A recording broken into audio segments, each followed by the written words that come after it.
Dar ir dar kartą apie stažo kaupimą. Apie dirbant savarankiškai vėl sulaukiau klausimo individuali veikla pagal pažymą, tai kiekgi aš turiu susimokėti tų mokesčių, tų įmokų sodrai, kad sukaupčiau 1 mėnesio stažą pensijai.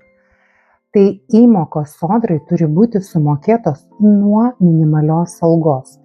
Minimali alga šiais metais yra 1038, nuo 26 metų sausio 1 jinai bus 1153 berods, jeigu neklystu. Tai įmokos sodrai, VSD įmokos turi būti sumokėtos būtent nuo minimalios algos.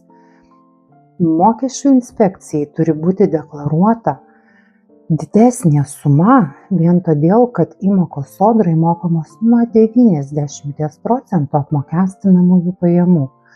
Kokia ta didesnė suma, tai priklauso nuo to, žinoma, kiek tu uždirbi.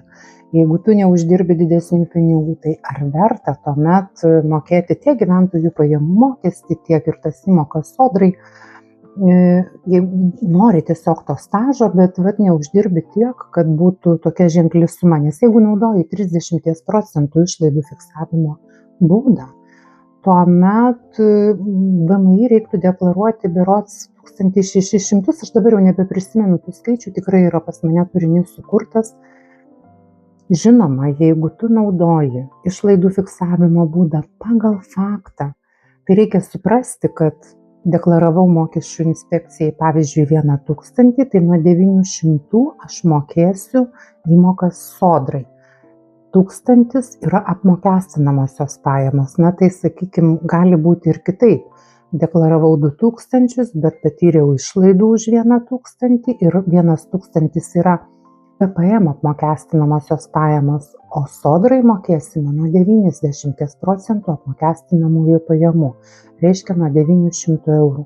Tai taip turi atrodyti tas balansas ar kaip kitaip.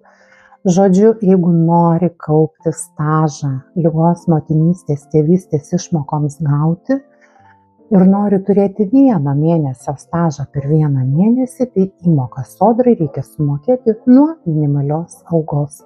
Bet deklaruojant VMI neturi būti žymiai mažesnės pajamos, negu kad tu deklaruoji sodrai. Nežinau, ar aiškiai paaiškinau tiek pelningo verslo.